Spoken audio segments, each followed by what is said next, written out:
Dice, y nosotros somos testigos suyos de estas cosas, y también el Espíritu Santo, el cual ha dado Dios a los que le obedecen. Ellos oyendo esto se enfurecían y querían matarlos. Entonces, levantándose en el concilio un fariseo llamado Gamaliel, doctor de la ley, venerado de todo el pueblo, mandó que sacasen fuera por un momento a los apóstoles. Y luego dijo: varones israelitas, mirad por vosotros lo que vais a hacer respecto a estos hombres, porque antes de estos días se levantó Teudas diciendo que era alguien. A este se unió un número como de 400 hombres, pero él fue muerto y todos los que le obedecían fueron dispersados y reducidos a nada. Después de esto se levantó Judas el Galileo en los días del censo y llevó en pos de sí a mucho pueblo. Pereció también él y todos los que le obedecían fueron dispersados. Y ahora os digo, apartaos de estos hombres y dejadlos, porque si este consejo o esta obra es de los hombres, se desvanecerá. Mas si es de Dios, no la podéis destruir. No seáis tal vez hallados luchando contra Dios. Y convinieron con él, y llamando a los apóstoles después de azotarlos, les intimaron que no hablasen en el nombre de Jesús, y los pusieron en libertad. Y ellos salieron de la presencia del concilio gozosos de haber sido tenidos por dignos de padecer afrenta por causa del nombre. Y todos los días en el templo y por las casas no cesaban de enseñar y predicar a Jesucristo. Creo que hasta ahí se acaba, mis hermanos, este capítulo precioso, que es el capítulo 5, donde está hablando justamente de esa primera actividad de los apóstoles. Y justamente la palabra de Dios nos está hablando de Pedro y de Juan. Ellos comenzaron a tener una nueva vida.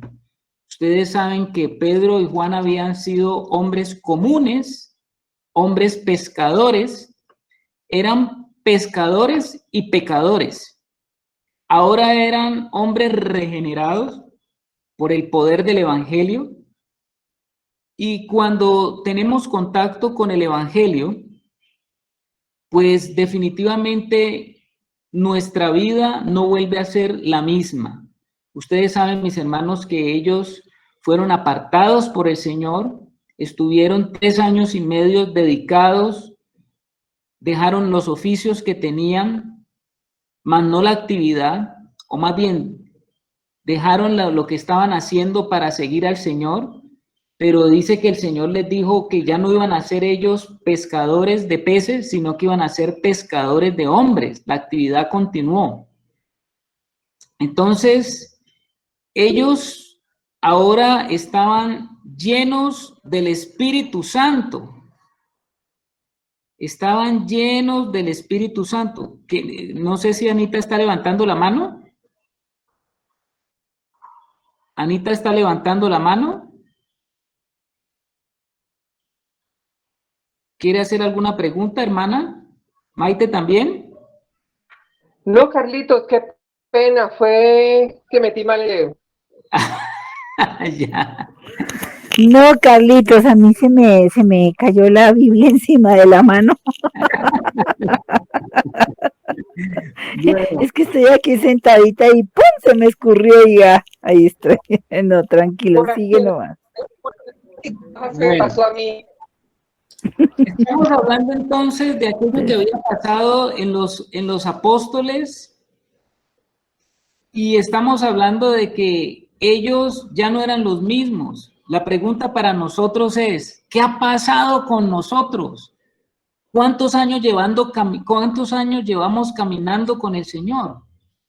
Y en ese transcurso de nuestro caminar con el Señor, ¿qué ha sucedido? creo que podíamos hablar muchos de los testimonios y de las cosas que el Señor ha hecho en nuestra vida. Lo más triste sería decir que hemos estado en el Señor, pero que no ha pasado nada. Y resulta que cuando estamos en el Señor sí nos llama a lo que Él dice y a lo que su palabra nos muestra y nos revela. Él nos llama a una nueva vida. La palabra de Dios dice que de modo que si alguno está en Cristo, nueva criatura es. Las cosas viejas pasaron, todo es hecho nuevo. Hay una novedad de vida. Y aquí están ellos, Pedro y Juan, unos pescadores, unos hombres comunes, codeándose ahora con la crema innata de aquel momento. Imagínense ustedes, mis amados, unos hombres que eran del vulgo, unos hombres que jamás en su vida se imaginaron estar al frente de hombres o doctores de la ley, hablándole a doctores de la ley como Gamaliel, como lo vamos a ver ahorita. Y ahí están estos dos hombres llenos del Espíritu Santo, trayendo ese mensaje poderoso de la predicación del Evangelio de Jesucristo. Bendito sea el Señor, porque el Señor verdaderamente transforma vidas, transforma corazones. Y aquellos que no eran muy buenos para hablar, ahora el Señor los tiene hablando. De pronto alguno de nosotros dirá, pero hermano, es que yo no soy muy bueno, yo no tengo palabras, no soy tan versado en la palabra, en la escritura. Pero mi hermano, no se preocupe, porque cuando estamos bajo el Espíritu Santo, el Señor comienza a hacer cosas asombrosas como esta. Y entonces están allí ellos, como lo dice el versículo 31, cuando Pedro está predicando, diciendo: a este Dios ha exaltado con su diestra por príncipe y salvador, para dar a Israel arrepentimiento y perdón de pecados. Mire lo claro que lo tenía Pedro. Era un hombre que no tenía muchas letras, pero había quedado en su corazón marcado, y el Espíritu Santo lo estaba llevando a compartir a él el evangelio como debe ser. Él no estaba tratando de congraciarse allí con todos estos doctores de la ley. Él no estaba tratando de dorar la píldora. Él no estaba tratando de darles un mensaje agradable, como hoy en día nosotros a veces creemos, porque a veces pensamos, no, es que si yo no hablo de tal forma, y menos a un personaje de tan alto conocimiento de las cosas, ¿cómo le voy a hablar? Le tengo que hablar de una manera especial. Pues no, señor. Aquí tenemos a Pedro hablándole a estos hombres que eran avanzados en el conocimiento de las escrituras, pero Pedro les estaba diciendo a ellos que ellos habían matado al Señor y que era necesario que por haber cometido ese acto se arrepintieran, porque la vida de ellos estaba en este momento en peligro si no se arrepentían, porque quien no se arrepiente no puede ver el reino de Dios, no puede conocer al Señor, no puede tener parte en su reino. Y dice: a este Dios, el versículo 31, a este Dios ha exaltado con su diestra por príncipe y salvador, para dar a Israel. ¿Qué es lo que le vino a dar el Señor a Israel? Arrepentimiento. Pero ¿arrepentimiento para qué? Para que haya perdón de pecados. Ustedes saben que sin arrepentimiento no puede haber perdón de pecados. Y es necesario que todo el que escuche el evangelio entienda que es necesario arrepentirse. Y el versículo 32 dice: y nosotros somos testigos suyos de estas cosas, y también el Espíritu Santo, el cual ha dado Dios a los que le obedecen. Bueno, aquí hay algunos hermanos han dicho que la palabra, como termina este versículo, fue mal traducido. Algún hermano alguna vez lo escuché hablando sobre la mejor forma de ver esta última palabra, porque dice, mire lo que dice: y nosotros somos testigos. Pedro está diciendo que ellos eran testigos de las cosas que habían pasado, y que por supuesto el Espíritu Santo que estaba sobre ellos también, y que ese Espíritu Santo Dios lo daba a quien le obedece. Entonces algún hermano decía que la mejor palabra allí no era a los que le obedecen, sino a los que le persuaden. A los que le persuaden. ¿Y por qué? porque es que no puede darnos el Señor, usted no puede obedecer al Señor de la manera como Dios tiene que ser obedecido si antes usted no tiene al Espíritu Santo. Tiene que tener el Espíritu Santo para poder obedecer al Señor. Entonces, por eso aquel hermano nos hacía esa acotación diciendo que el Espíritu Santo es dado a aquel que persuade a Dios. Y entonces uno se preguntará, ¿cómo así que persuade a Dios? ¿Cómo Dios puede ser persuadido? A ver, hermanos, pregunta abierta y micrófono abierto para los hermanos. ¿Cómo así que a los que lo persuaden? ¿Qué entiende usted por eso, mis hermanos? ¿Quién quiere decir algo?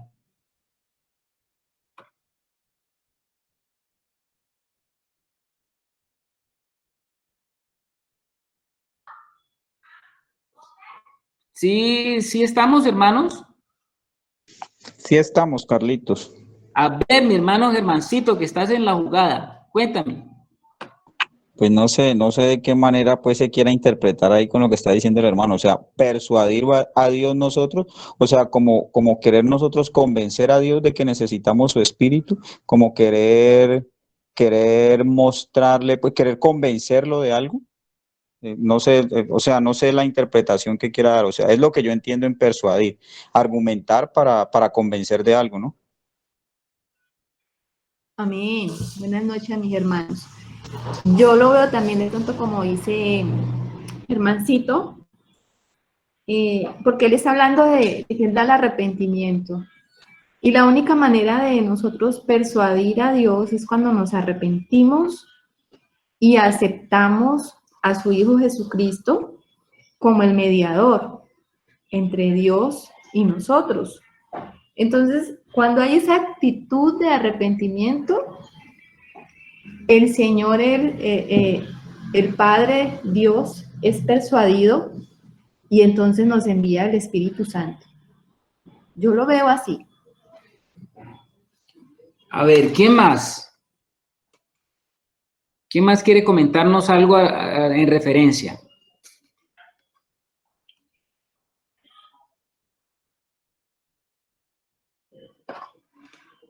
¿Maides? Bueno, pues estaba viendo unos sinónimos y dije convencer.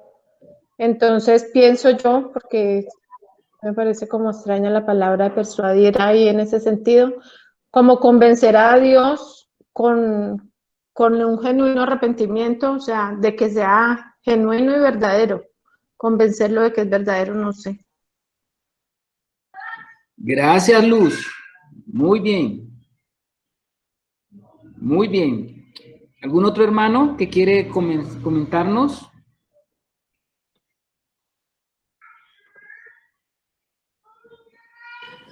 ¿Hay silencio?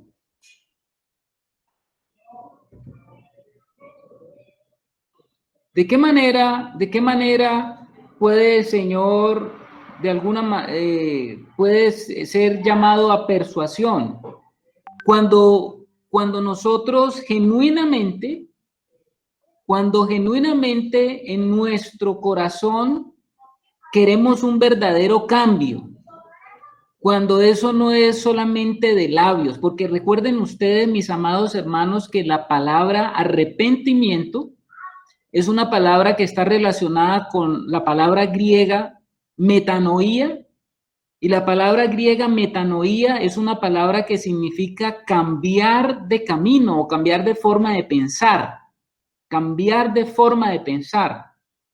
que en el tiempo del Señor daba la sensación de querer cambiar el camino. Entonces, una persona que verdaderamente ha llegado al punto de ya no querer ser lo mismo, ya no querer seguir en las mismas. Una persona que definitivamente comienza a desgastarse en su andar. Es una persona que comienza a ya no desear seguir por la misma ruta. Mientras eso no pase, mientras uno no esté agotado de intentarlo, ojo con eso, porque en esta vida el hombre proyecta su vida y la mayoría de los hombres proyectan su vida para no desgastarse en los intentos de las cosas y los anhelos que ellos tienen. Si hoy en día el hombre ha fijado sus logros justamente por ese pensamiento positivo de yo lo puedo hacer, yo lo voy a alcanzar, yo lo voy a lograr. Recuerden ustedes que las mayores frases de motivación de hoy a través de todas estas conferencias, seminarios y todo lo que el hombre busca en la superación personal, pues están centradas en el yo lo puedo, lo voy a hacer, lo voy a lograr. ¿Quién no quiere escuchar eso, hermanos? ¿Quién no quiere escuchar eso y que le digan eso? La mayoría de líderes en el mundo, pues los preparan justamente para siempre dar a la persona ese mensaje de superación, de que sí lo va a poder lograr, de que sí lo va a poder alcanzar, de que sí lo va a poder hacer. Cuando tú espiritualmente tienes esa forma de comportarte, cuando tú crees que tú lo vas a lograr, que tú lo vas a poder hacer, que tú eres capaz, pues tú no necesitas de Dios. Tú no necesitas de Dios. ¿Cuándo comienza verdaderamente nuestro encuentro con el Señor? ¿Cuándo comienza verdaderamente nuestro encuentro con el Señor? Háblenme de su experiencia. ¿Cuándo comenzó su verdadero encuentro con el Señor? Hay un hermano, micrófono abierto para que nos comparta.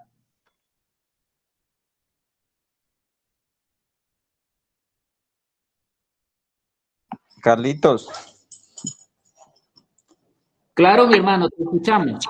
bueno, yo creo que el testimonio mío ya lo han escuchado más de 200.000 veces, pero sí realmente me parece tan importante lo que el Señor nos está mostrando en este solo versículo 32. Las hermanitas que levantaron la mano, si quieren le vuelven y le hunden el dedo ahí donde tiene la manito y ya se borra, exactamente.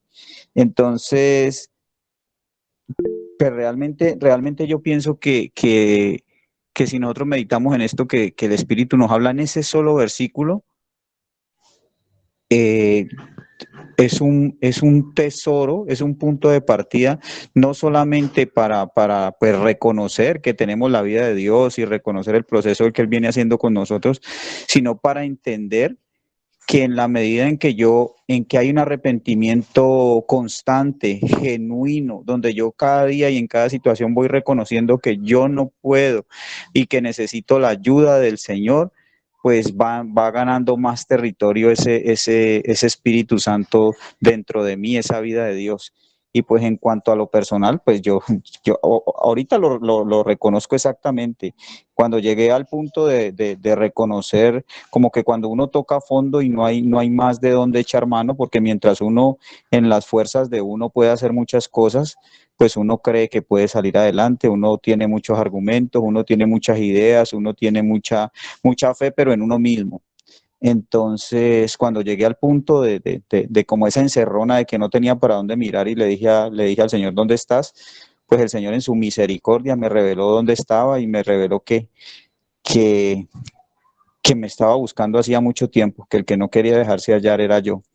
Pero esto, y les digo, o sea, en lo personal esto me produce sed de más palabra porque este solo versículo me confronta en mi experiencia personal con el Señor y en entender, me va mostrando el Señor en este momento lo que les estoy diciendo, mis hermanos, cómo en la medida en que yo haya un arrepentimiento genuino en cada área de mi vida en la que el Señor no obra y yo reconozca que necesito es de Él, que en mis fuerzas no puedo cambiar las cosas, pues voy a ir comprobando esa vida de resurrección en todas las cosas. Eso es lo que tengo para hablarles sobre este versículo. Gracias, mi hermano Germán, porque has tocado, creo que un asunto allí bien clave. ¿Qué otro hermano nos quiere decir acerca de justamente cómo fue que llegaste al Señor? ¿Qué otro hermano quiere compartirnos ese tema? Yo, Carlitos. A ver, Maite. Bueno, igualmente como Germancito ya han escuchado un poco mi testimonio de últimamente y pues a mí realmente para resumir un poquito el asunto, me derribó mi autosuficiencia, porque yo fui autosuficiente, o sea, siempre me manejé sola, mitad en un lado y mitad en el otro, ¿no? Pero siempre hacía lo que yo quería. Pero llegó un momento en que el Señor ya dijo, basta, ya no más. Yo quiero que todo el corazón tuyo sea mío, no de un lado para allá y otro para acá. O tú escoges, o es blanco o es negro. Entonces a mí me tocó decidir. Dije, sí, Señor, ya no puedo más porque todo lo hacía, prácticamente pensaba que lo hacía con el Señor, pero mentiras. Yo lo hacía en mi propia carne. Y yo tomaba mis propias decisiones y ya es cuando primero tomaba mis decisiones yo y después iba y me arrodillaba, ¿no? Pero no, eso no le gusta al Señor, entonces a Él le gusta que todo sea para Él. Y así ha sido mi experiencia y ahora en este momento no, ahora yo he reconocido ante el Señor mi pecado porque pues realmente lo desobedecí a Él y cuando tomé la decisión de decirle sí Señor, ya no más, ahora sí Padre, quiero hacer tu voluntad agradable y perfecta y quiero caminar en la fe de Cristo Jesús, pues así. Y así fue que el Señor pues me tomó y así he estado hasta hoy, hasta el día de hoy. Y pues bueno, y lo que me resta de mi vida, he tomado la decisión ya completamente de hacer la voluntad. Ahora ya no muevo un dedo si es que el Señor no lo permite, ya no hago nada que el Señor no quiera que haga. Yo ahora soy muy precavida en eso. Señor, mira, lo permites, no lo permites, Señor, es tu voluntad, no es tu voluntad. Entonces, esa autosuficiencia que yo tenía fue derrumbada totalmente, Carlitos. Eso les comparto a mis hermanos. Gracias, Maite, también otro testimonio de vida, exactamente, que nos conduce y nos lleva a pensar, al igual que lo que nos compartía el hermano Germán, de que hay un punto de quiebre en el corazón nuestro. Y ese punto de quiebre en el corazón nuestro lo conoce el Señor. Y nosotros también nos tenemos que dar cuenta de cuándo ocurre ese punto de quiebre. ¿Cómo así punto de quiebre? El punto de quiebre es cuando llegamos como al punto mínimo, o sea, que llegamos a cero. Es cuando a usted le pasa el médico y le dice, no hay nada que hacer. Ya todo lo que teníamos que hacer lo hemos hecho. Y en este momento no hay nada que hacer. Ese es un punto cero. Y estamos hablando en el campo de la salud. Pero podríamos hablar del punto cero en muchas situaciones. Podríamos hablar de ese punto de quiebre cuando usted, boyante en su empresa, boyante en su trabajo, llega un momento y le dicen, hasta aquí has llegado, no puedes más seguir con nosotros y quedas tú, que dependías de aquello, quedas en el punto cero. Se te viene abajo la empresa, se te viene abajo una relación que para ti era la relación vital de tu vida, pierdes una relación, pierdes un ser querido. Bueno, todo el que llega al Señor, mis amados hermanos, todo el que llega al Señor es porque ha experimentado ese punto de quiebre o ese punto cero, donde usted puede decir, sí, ya sea como usted lo quiera llamar, bancarrota emocional, bancarrota económica, bancarrota de salud, en cualquier aspecto donde lo vea, donde usted pueda decir, no puedo hacer nada y no sé para dónde ir. Cuando se llega a ese punto y cuando comienza usted a darse cuenta de que en la situación en la que usted está, el único que puede ayudarlo es Dios, entonces está preparado tu corazón y está abonado y está movido el terreno para aceptar lo que Dios quiere hacer en tu vida.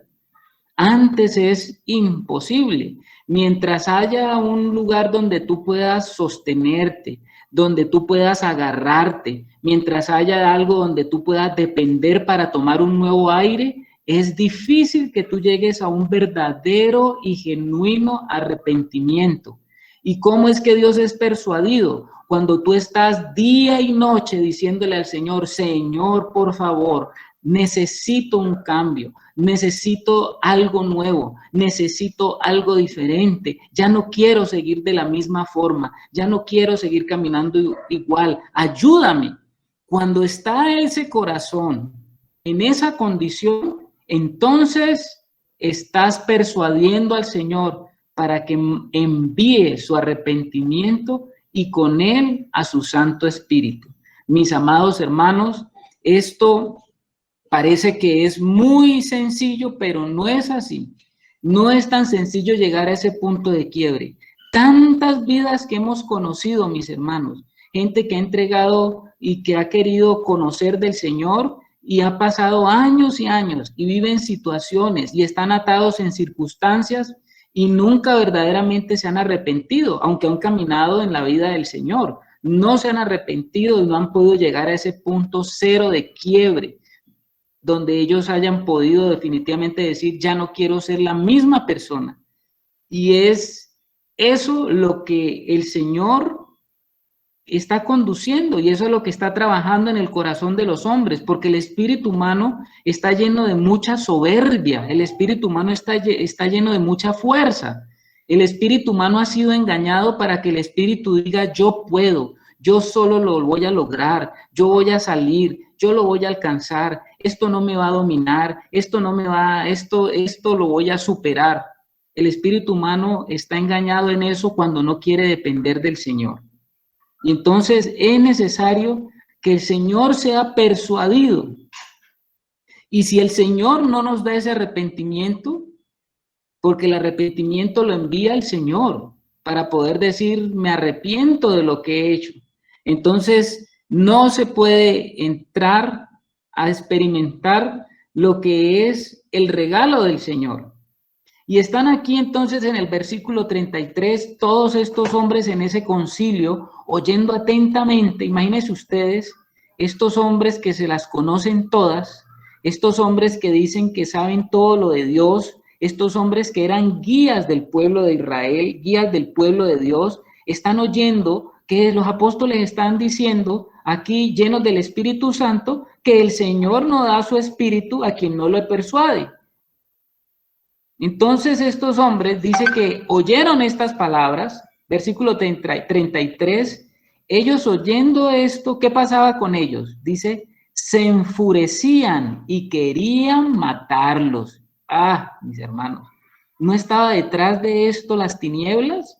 ¿Detrás de estos hombres no estaban las tinieblas? Porque hay uno que no soporta que le digan que tiene que arrepentirse. Hay uno que no soporta que le digan que necesita algo, que necesita cambiar. Está el orgullo humano y las tinieblas están detrás del orgullo humano. Y aquí estaban estos hombres llenos de orgullo, pensando entre ellos y encavilando en sus corazones, ¿quiénes son estos pescadores? ¿Quiénes son estos hombres burdos? ¿Quiénes son estos que no han estudiado como nosotros? ¿Quiénes son estos que son toscos en palabra? ¿Quiénes son estos para venirnos a decirnos a nosotros que tenemos que recibir de Dios algo? Si nosotros no necesitamos recibir de Dios nada, nosotros ya lo tenemos todo. Para ellos, tenerlo todo era tener la preeminencia en el templo. Para ellos, tenerlo todo era tener el favor del pueblo. Para ellos, tenerlo todo de Dios, lo que Dios les quería dar, era tener posición, era tener comodidad, era tener sus lujos que se gastaban estos hombres, era tener el primer lugar, el reconocimiento. Para ellos eso significaba tener el favor de Dios. Y los apóstoles les estaban diciendo a ellos, mostrándoles su realidad espiritual. ¿Qué les estaban diciendo los apóstoles a ellos? A ustedes no se les ha dado lo que a nosotros se nos ha dado. Eso era lo que los apóstoles estaban diciendo. Ustedes no tienen lo que nosotros tenemos, porque ustedes, con su actitud, con su arrogancia, con su prepotencia, ustedes mataron y colgaron en el madero al autor de la salvación. Y ahí estaban los apóstoles diciéndoles en su cara a ellos, denunciándoles su pecado. Y entonces, cuando el pecado es denunciado, no viene arrepentimiento para un corazón orgulloso. ¿Qué es lo que viene? Dice que sus corazones se enfurecían y querían matarlos, querían desaparecerlos. Nosotros vamos a ver más adelante que algo parecido sucedió con aquel joven, porque Esteban era un joven cristiano, cuando de la misma forma, frente a estos hombres en el concilio, el lleno del Espíritu Santo, Esteban pudo denunciar el pecado de ellos. Bueno, a Esteban sí lo mataron, pero aquí el Señor preservó la vida de Juan y de Pedro, porque en Exena, en ese momento en Exena, entró Gamaliel. Y ustedes han escuchado quién era Gamaliel. Gamaliel era uno de los doctores de la ley, un fariseo, justamente aquel doctor de la ley donde Pablo, que antes se llamaba Saulo de Tarso, Saulo recibió la enseñanza de la Torá y de todo lo que era el sistema de la ley a través de este hombre Gamaliel, que era muy reconocido por el pueblo.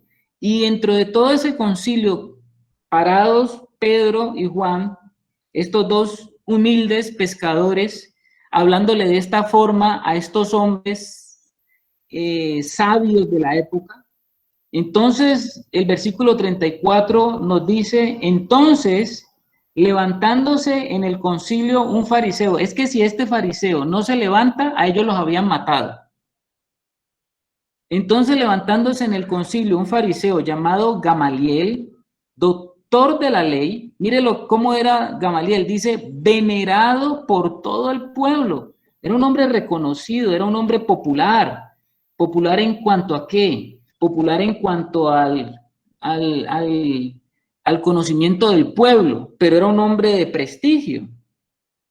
Y dice, mandó que sacasen fuera por un momento a los apóstoles. O sea que el Señor allí permitió un tiempo para que se bajaran los ánimos, y este Gamaliel trajo unas palabras para todo este concilio que estaba listo y presto para matar a estos dos apóstoles del Señor Jesucristo. Y Gamaliel les dijo algo. Vamos a ver qué es lo que dice. El versículo 35 dice, y luego dijo, varones israelitas, mirad por vosotros lo que vais a hacer respecto a estos hombres. O sea, bueno, mucho cuidado con lo que vayamos a hacer con estos dos hombres. O sea, que aquí vino algo como de sabiduría que tenía este hombre en cuanto a lo que en ese momento permitió el Señor, porque dice, porque antes de estos días se levantó Teudas diciendo que era alguien. A este se unió un número de como 400 hombres. Ustedes saben que Jesús y los apóstoles, para ellos, que eran los creadores de la religión judía, para ellos lo que experimentó Jesús con los apóstoles era una secta. Según ellos era una secta. Entonces Gamaliel lo que estaba diciendo era, en el conocimiento que él tenía de la Torá, que ya antes se habían levantado hombres sectarios, y que cuando esas sectas con estos hombres no llegaron a ningún lugar, dice que estas sectas se extinguieron, porque lo que está diciendo es que Teudas, que era un hombre que formó un grupo, dice que a este se unió un número como de 400 hombres, dice, pero él fue muerto. Y una vez que él fue muerto, como quien dice, una vez muerto el pastor, quedan dispersas las ovejas, si lo decimos en esos términos, y dice que, pero estas ovejas eran ovejas que seguían a este hombre, y una vez se murió este hombre, pues dice que se redujo y todo quedó en nada. Y eso siempre pasa, ¿no, hermanos? Siempre pasa que cuando un hombre levanta algo en su fuerza, y en esa fuerza que él levanta, de alguna manera, si él desaparece, pues poco a poco eso se va diluyendo. Y entonces, aquí lo que Gamaliel está reflexionando es que no solamente había habido un Teudas, sino que había aparecido un Judas el Galileo. El versículo 37 lo dice. Después de se levantó Judas el Galileo en los días del censo y llevó en pos de sí a mucho pueblo. Otro líder que se levantó, que crearon algunas conmociones y algunas revueltas, líderes que tenían la posibilidad de convocar mucha gente, líderes que tenían la posibilidad de tener carisma para que otros lo sigan. Y en la historia siempre ha pasado así, hombres que han tenido carisma para llamar a otros. Y dice, y llevó en pos de sí a mucho pueblo. Pereció también él y todos los que le obedecían fueron dispersados.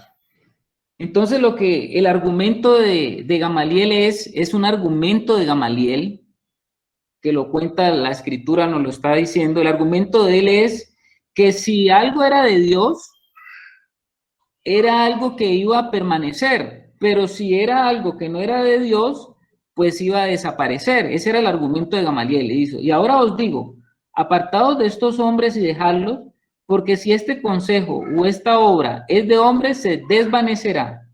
Mas si es de Dios, no la podéis destruir.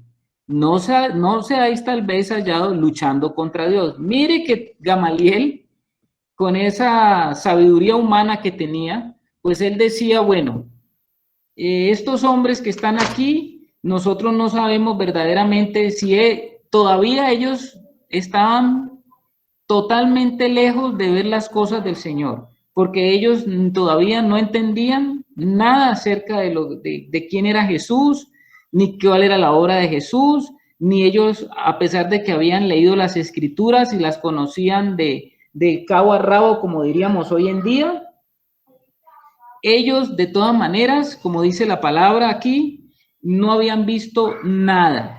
Entonces Gamaliel lo que decía era, bueno, dejémoslos a ellos quietos porque no sabemos si esto es de Dios o si es de los hombres.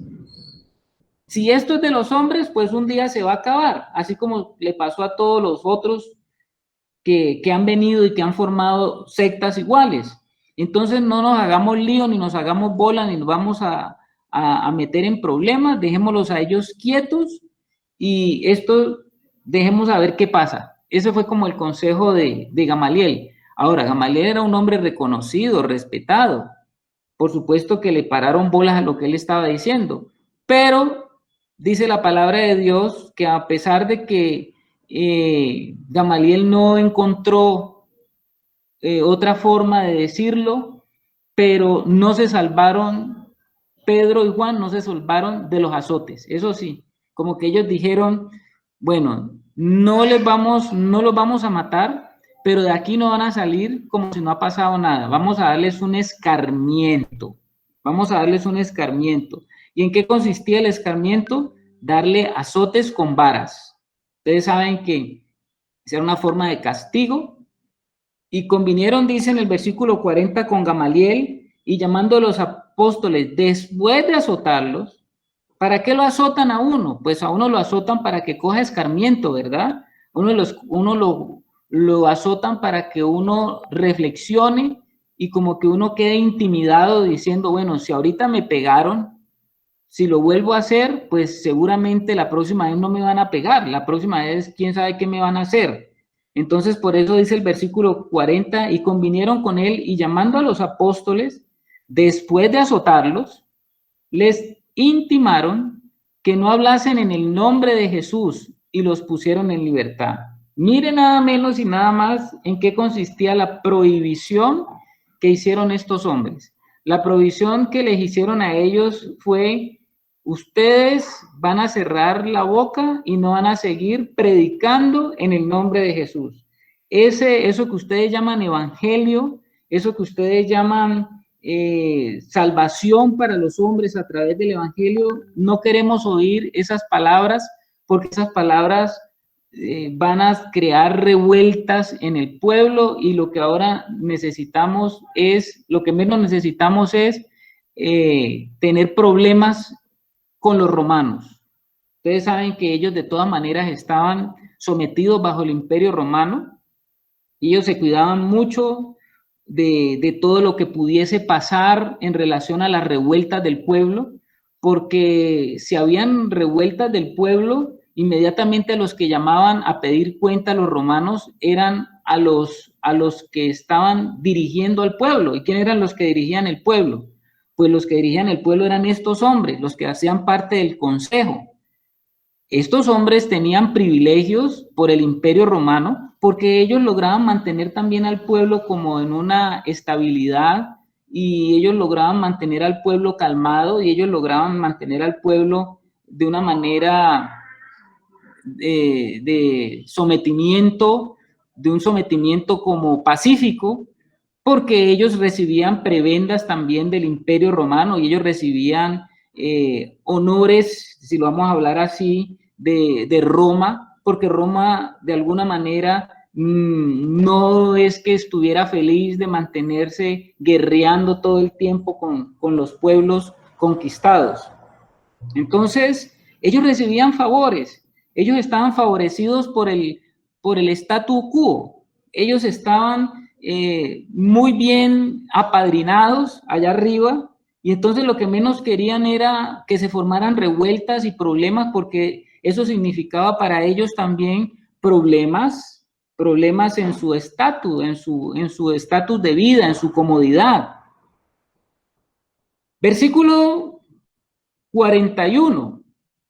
Qué sorprendente, hermanos, el versículo 41. Este versículo 41 definitivamente es un versículo que nos deja a nosotros, los de esta época, nos deja a nosotros perplejos. ¿Por qué nos deja perplejos? Porque después de que usted es azotado, después de que usted, las autoridades como ellas les intimidan, después de que estas autoridades les dicen ustedes se van a quedar callados y van a quedarse quietos porque si no van a tener algo peor con nosotros.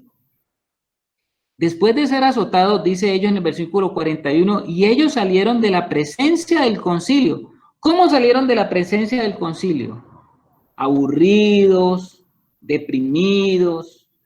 Ellos salieron de la presencia del concilio tristes, abatidos, quizás como cuando a usted le pasan cosas, alguna situación con compañeros donde no están de acuerdo en su forma de ver la vida, como usted vive la vida con el evangelio, y algún amigo o algún familiar le reconviene, le dice así no es la vida, y uno sale triste o aburrido porque dijeron, ay, yo estoy sufriendo por el evangelio. Pero aquí vemos un sufrimiento real donde fue el cuerpo afectado, pero en vez de ellos salir aburridos, tristes, deprimidos, la palabra de Dios nos dice que ellos salieron gozosos. Esta palabra, hermanos, aquí gozosos como que no cuadra dentro de este contexto, porque gozoso, ¿cómo usted va a salir gozoso después de una paliza? ¿Cómo va a salir gozoso? Abro micrófonos para que los hermanos nos ilustren qué entienden de por qué salieron ellos gozosos después de haber recibido una golpiza.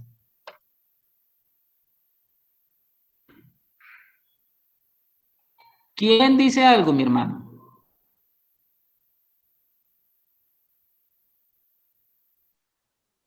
Hermano, era un privilegio para ellos sufrir por el Señor, y pues eso es algo que nos debe confrontar, yo creo que a nosotros hoy en día, porque imagínense ellos después de haber vivido esa situación tan difícil y salir gozosos. Y hoy en día uno a veces no es capaz de cosas tan sencillas por el Señor.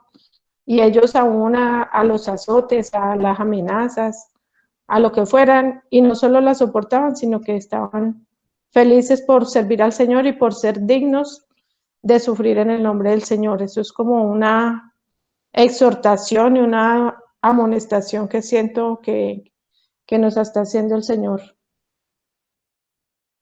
Gracias, mi hermana Luz. Por supuesto que sí. Lo que tú dices es la realidad. ¿Cuántas veces nosotros sufrimos, como estábamos diciendo, alguna pequeña situación, alguna pequeña afrenta y ya entramos en depresión, estamos confundidos, quién sabe, es que es sufrida la vida del Señor, pero aquí vemos que la vida del Señor nunca ha sido fácil, Nunca los testigos de Cristo han tenido una vida legada de un mar de rosas. Aquí tenemos nosotros a unos testigos que están siendo golpeados. Tremendo, mis hermanos, tremendo, tremendo, tremendo. Pero dice que ellos estaban gozosos. ¿Por qué estaban gozosos? A ver, hermano, ¿quién quiere comentar?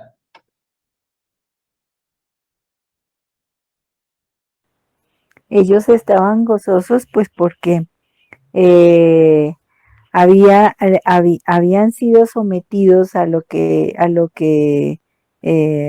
esas golpizas en el nombre de Jesús, en el nombre del Señor. Pero yo también veo algo como importante, es que a pesar de toda la golpiza y todo, pero los que lo golpearon sabían en su interior que ellos estaban en la verdad, pero no la quisieron reconocer. Por eso los golpearon y los querían quitar del medio, ¿ya? Entonces, en nuestra vida espiritual también pasa eso. Hay veces nosotros también somos golpeados duro, pero también porque nosotros no queremos reconocer esa verdad del Señor, esa vida, esa manera como Él lleva a sus hijos.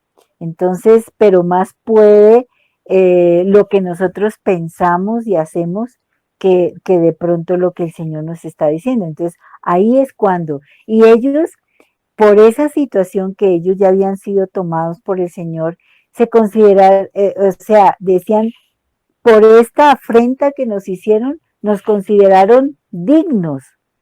O sea, era un honor para ellos, ¿ya?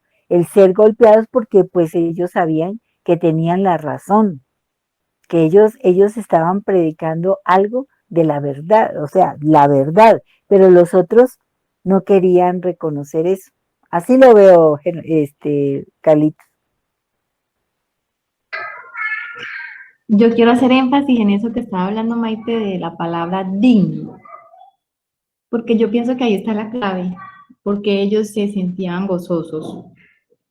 Y es porque querían ser partícipes también de las aflicciones del Señor, entendiendo lo que había traído el sufrimiento del Señor, que fruto del sufrimiento del Señor había venido la salvación, y podían ellos en ese momento estar disfrutando de esa plenitud del Espíritu Santo. Y ellos podían ser partícipes también de esos padecimientos. Entonces, es como, ¿cómo vemos las cosas nosotros ahora? O sea, el evangelio que nos han predicado. El evangelio que nos han predicado es pare de sufrir. Usted tiene a Cristo y se le arregló la vida. Venga y el Señor le va a dar carro, casa y beca.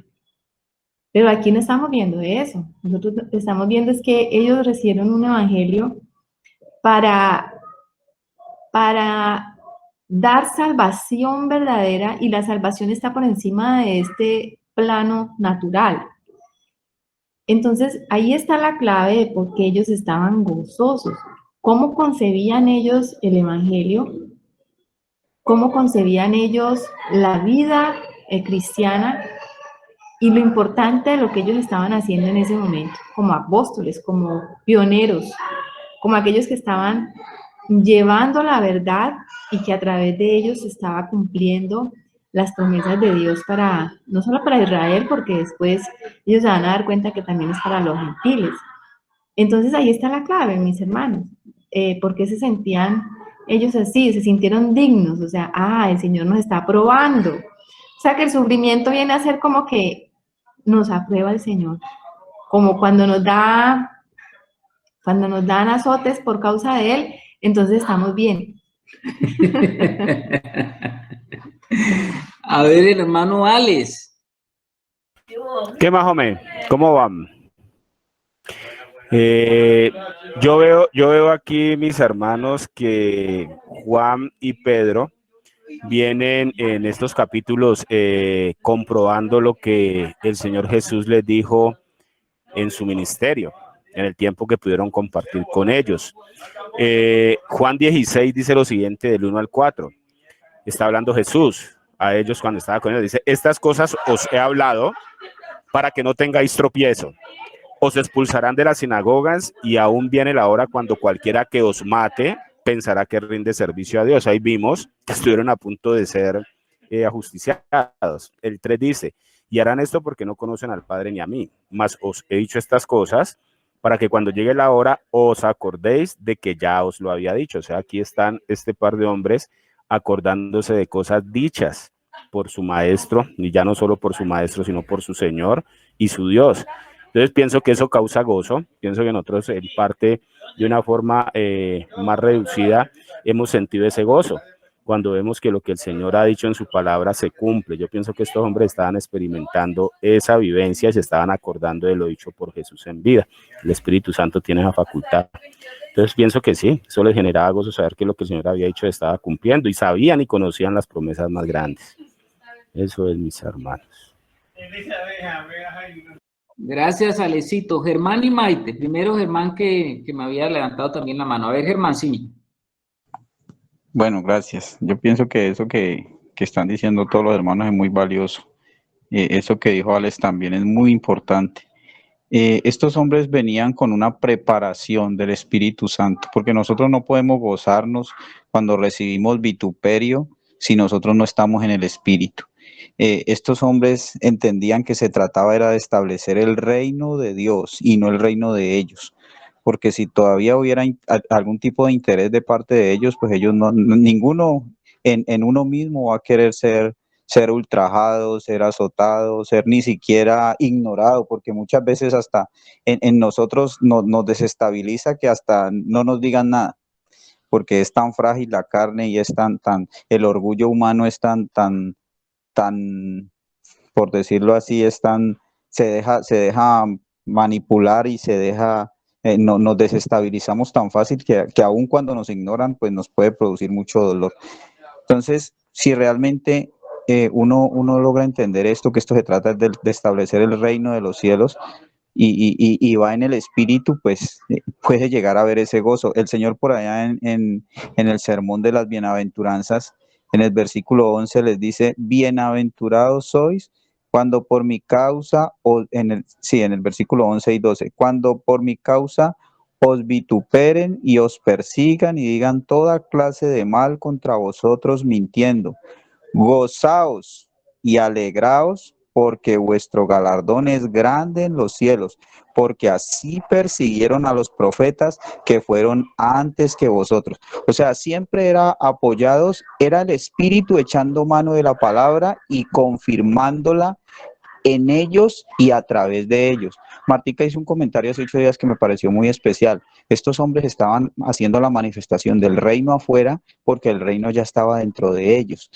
O sea, ya había una victoria sobre esas luchas internas de ellos en ese momento, y entonces ellos entendían que ya estaban listos, ya el Espíritu les confirmaba que estaban listos para manifestar esa vida de reino externamente. Entonces pienso que eso es bien, bien valioso, ¿no? Como ese gozaos ahí solamente se puede en una intimidad siendo uno con el Señor, con su Espíritu. Gracias, hermano Germán. Tremendo, tremendo. A ver la hermana Maite que también levanta la mano. Ya la levanté, por eso hice el comentario, Carlitos. ¿Aló? Sí, ok. Está bien. Sí, ok, ya, gracias. Bueno, como todos los hermanos lo han dicho y lo han ratificado, pues solamente ellos podían estar gozosos porque el Espíritu Santo en ellos estaba confirmando palabras que el Señor les había dicho desde mucho antes, y ellos estaban teniendo una identificación con esa palabra. El Señor ya les había dicho que ellos iban a sufrir afrentas, persecuciones, iban a sufrir muchas cosas, y que esto no era solamente algo que ellos iban a vivir, sino que el mismo Señor lo vivió primero y dice, como a mí me pasó, a ustedes también le va a pasar. Es decir, esto que estaba pasando en la vida de ellos estaba confirmando la vida del Señor haciéndose realidad en ellos. Y por eso ellos estaban gozosos porque ellos se estaban dando cuenta que aquellas palabras estaban de alguna manera haciéndose vida en ellos y que esas palabras, a pesar de que eran ofensivas las que les estaban haciendo, lo que les daban a ellos testimonio era, los estaba aprobando, estaban siendo aprobados porque más bien si eso no hubiese ocurrido, pues ellos como que no se hubieran dado cuenta ni hubiesen visto la aprobación de Dios en medio de todas estas cosas. Pero de alguna manera ellos estaban sintiendo la aprobación de que Dios estaba con ellos en medio de estas cosas, y ellos también, no solamente el Señor les dijo, ustedes van a sufrir por sufrir, sino que Él les dijo que cuando eso ocurriera, que ellos se dieran cuenta que el nombre de ellos y el galardón que tenían ellos era un galardón grande.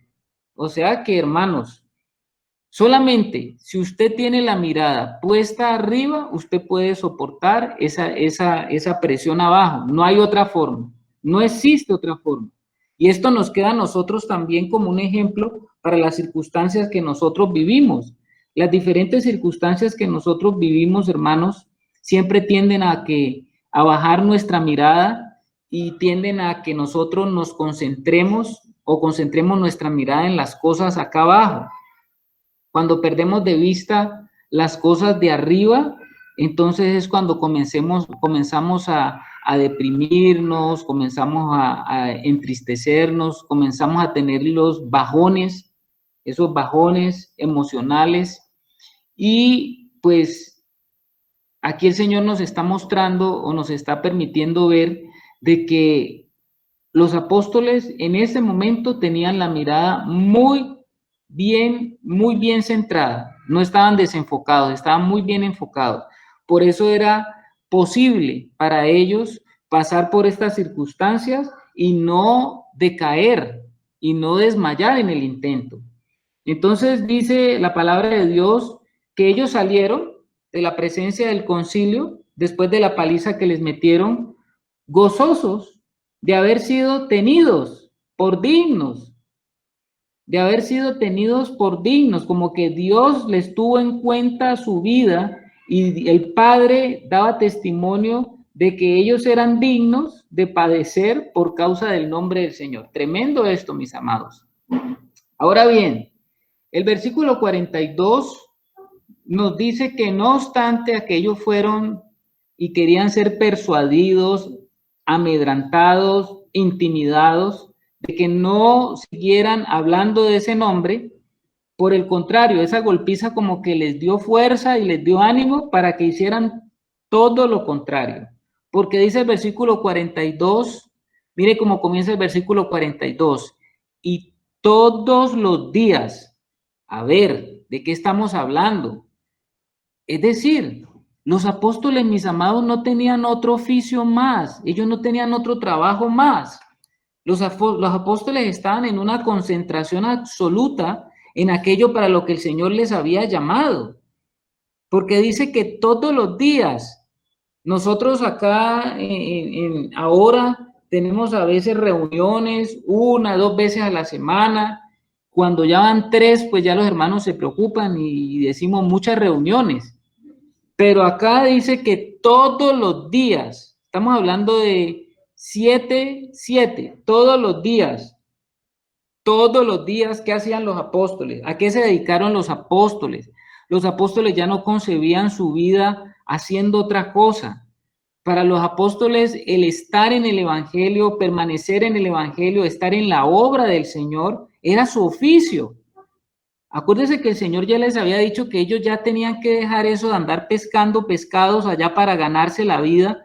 Ahora ellos habían sido llamados para algo superior, y eso superior era pescar peces.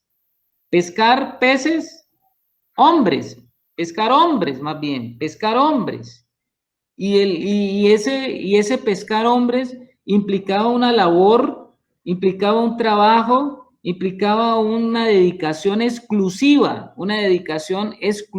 de ellos a lo que el Señor les había llamado. Y por eso dice que todos los días ellos estaban en el templo, pero no pierda de vista la otra parte del versículo, y por las casas. Esto es muy importante, hermanos, porque la vida cristiana, como comenzó y como fue concebida, no era una vida, porque el Señor Jesús no vino a fundar un templo. El Señor Jesús no vino a decir, bueno, vamos a alquilemos un local y vamos a cada día ese local a hacerlo más grande para que quepan más almas. En este momento se utilizaba y se aprovechaba el templo porque era un lugar espacioso para convocar muchas personas. Pero ese templo, ustedes saben que en el año 70, justamente en el año 70, el templo fue destruido.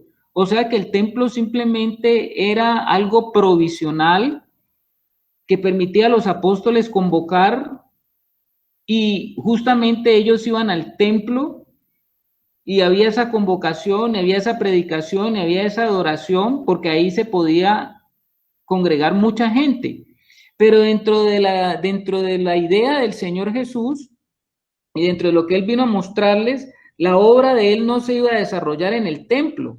Póngale atención a la otra parte del versículo, por favor, mis amados. Y dice que todos los días ellos estaban en el templo, ¿y por dónde más? Y por las casas, por las casas. Hago ese sobreénfasis en las casas porque el movimiento de la iglesia fue justamente en las casas. Las casas se convirtieron en aquellos lugares normales de reunión diaria donde los hermanos podían compartir la vida en el Señor. La casa era el ambiente de la vida cristiana. La vida cristiana normal se generaba dentro de ese ambiente. Era común para los hermanos en ese momento ir de casa en casa. No era común de ellos ir de local en local o de templo en templo, porque el Señor no mandó a construir ningún templo, ni el Señor tenía dentro de lo que vino a hacer. Él no vino a decir que la vida cristiana debería desarrollarse en un ambiente de templo. La vida cristiana se desarrollaba de una manera orgánica. Utilizo la palabra orgánica porque es la palabra que más más la puedo relacionar con vida normal. La palabra orgánica no aparece en la Biblia. Alguna vez estaba hablando yo de que la iglesia era un organismo viviente, y un hermano me decía, ¿y usted dónde saca eso? ¿Dónde la Biblia habla de la palabra organismo? Pues por supuesto que la Biblia no habla de la palabra organismo, pero la mejor manera de entender la iglesia es relacionándola con el cuerpo de Cristo, y el cuerpo de Cristo sí es un organismo. Entonces, estaba la iglesia, dice, distribuida de una manera natural, de una manera normal por las casas. Y en las casas se desarrollaba la vida cristiana. En las casas había una relación entre los hermanos, había una interrelación de los unos con los otros, un ambiente familiar. Cuando se llegaba a una casa, cada uno conocía esa casa del hermano y cada uno se sentía de esa forma como si fuera su casa. Por eso es que el Señor decía que no hay alguien que haya dejado su casa, que no, el Señor en esta era le va a aumentar 100 casas más, dice algo así.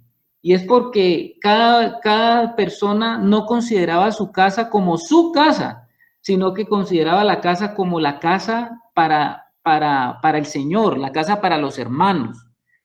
Muy importante esto, hermanos, en el tipo de cosmovisión que hoy se vive en la iglesia, porque en la cosmovisión de que hoy se vive la iglesia dejó y perdió justamente ese significado para convertirse la iglesia en algo de allá afuera, algo de las afueras, algo institucional, algo donde yo voy, donde estoy, pero yo allá no permanezco, sino que yo vuelvo allá donde se ejerce una actividad, pero acá en mi casa es otra cosa. Entonces, creo que eso se perdió, y esa cosmovisión es la que ahora ha permeado la mente de los hermanos, pero la iglesia comenzó en casa y cuando usted lee todo el Nuevo Testamento, las cartas de Pablo, siempre usted va a escuchar al final Pablo dando gracias a los hermanos y recordando y enviándole saludos a los hermanos que se reúnen en casa del uno, en casa del otro. Siempre lea al final las cartas de Pablo y usted sabe que el ambiente de la iglesia era un ambiente de casas. Entonces, para hablarles de la familiaridad con la que las personas se relacionaban, no era una cosa distante. La iglesia institucionalizada, la iglesia de local, la iglesia de templo es una iglesia de nucas. ¿Cómo hace una iglesia de nucas? ¿Qué es eso de una iglesia de nucas o una congregación de nucas? Una congregación de nucas es cuando usted se sienta en unas filas y lo único que usted ve de la otra persona que está enfrente suya es la nuca. Y usted va, escucha un sermón, oye un sermón, hace una actividad cristiana y al que está al frente de usted lo único que le ve es la nuca. Nunca tiene un verdadero contacto, sobre todo en las megacongregaciones, donde no hay un contacto, donde no hay una realidad, donde no hay un organismo viviente, donde no hay una relación vital, sino donde siempre se va a encontrar es como que usted va y se encuentra con alguien que comparte algo con usted, pero que no hace parte de su vida.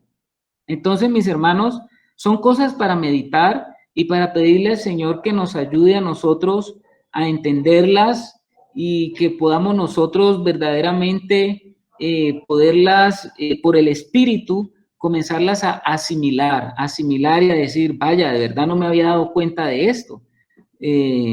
Esta forma de vida que nos pide el Señor es una vida muy natural, es una vida muy normal, es una vida donde podamos estar con los hermanos teniendo una relación cada vez más estrecha. Es un relacionamiento cada vez más estrecho, donde podamos conocernos el uno al otro. ¿Qué dice mi hermano Alex?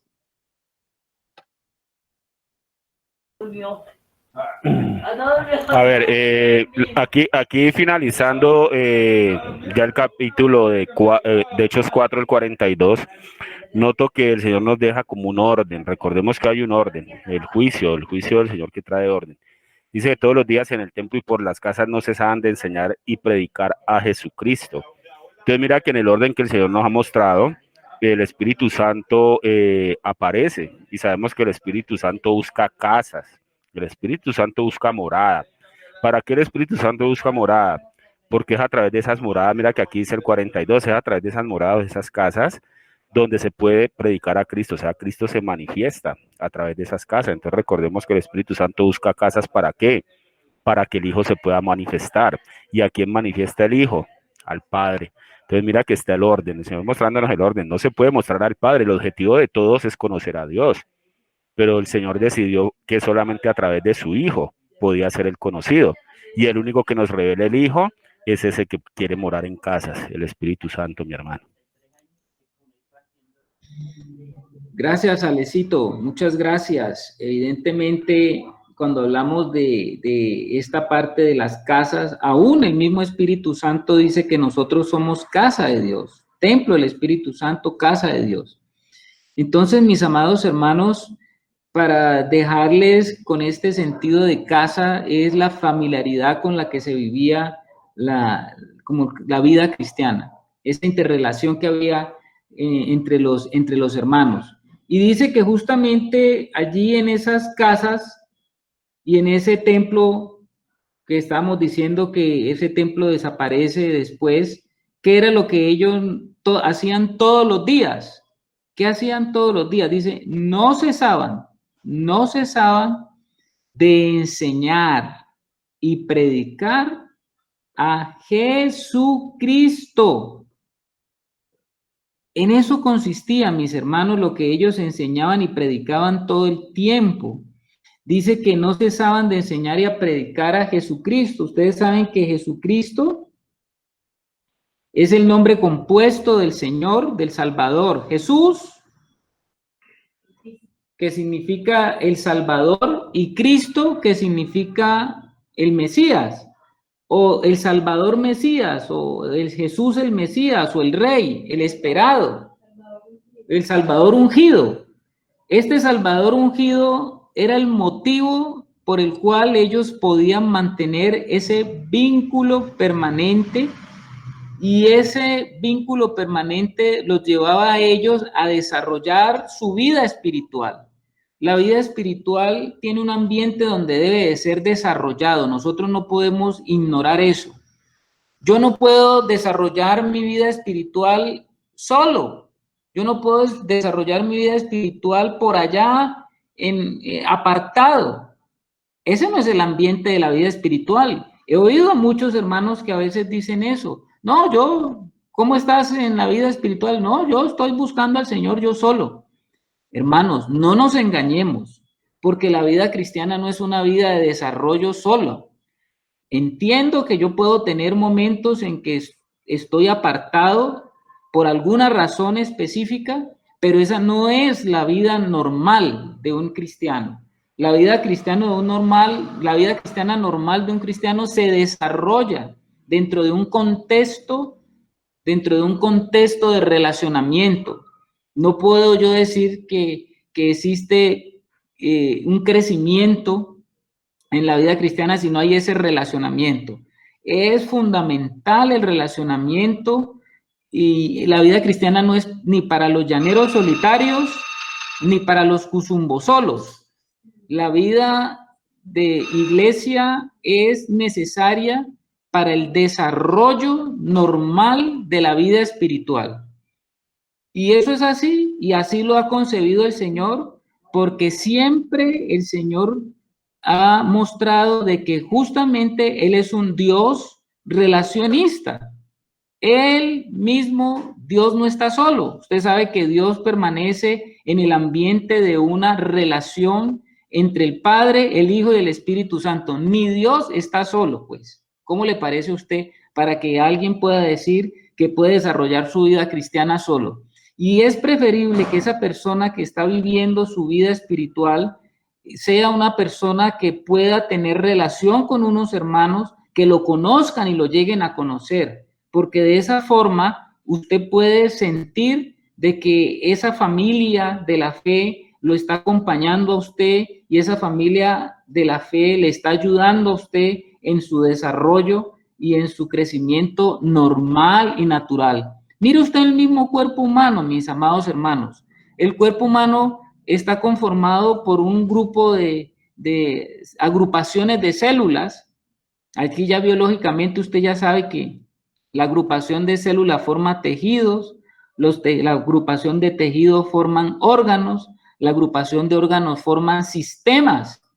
Entonces, pero todo es una interrelación. Mi cuerpo, no hay una célula que se salga de mi cuerpo que pueda estar por allá afuera sin que esa célula se muera. Necesita, todas mis células necesitan estar interrelacionadas. ¿Cómo le parece a usted que eso nos lo enseña el cuerpo humano? Entonces, mis amados hermanos, los apóstoles, dentro de ese contexto, es que ellos iban enseñando y predicando a Jesucristo dentro de ese contexto. Y así a la iglesia se iba añadiendo cada vez más gente. No era ni siquiera un esfuerzo que ellos tenían que hacer por tratar de atraer a la gente y de atrapar a la gente. Era el mismo Espíritu Santo convenciendo a la gente que estaba alrededor de ellos, viendo lo que pasaba alrededor de ellos, viendo que esa vida era una vida diferente, que esa vida no tenía nada que ver con la vida de afuera. Esa vida era una vida que la gente verdaderamente quería participar de esa vida. Lastimosamente hoy la iglesia no la vemos en esos contextos, en muchos aspectos, pero sí era una vida atractiva, era una vida que llamaba a los demás a decir, oiga, como decía por allá más adelante, en un pasaje dice que la gente los miraba y decían, mirad cuánto se aman. Ese era el contexto del desarrollo del cuerpo del Señor en ese momento. Hoy nos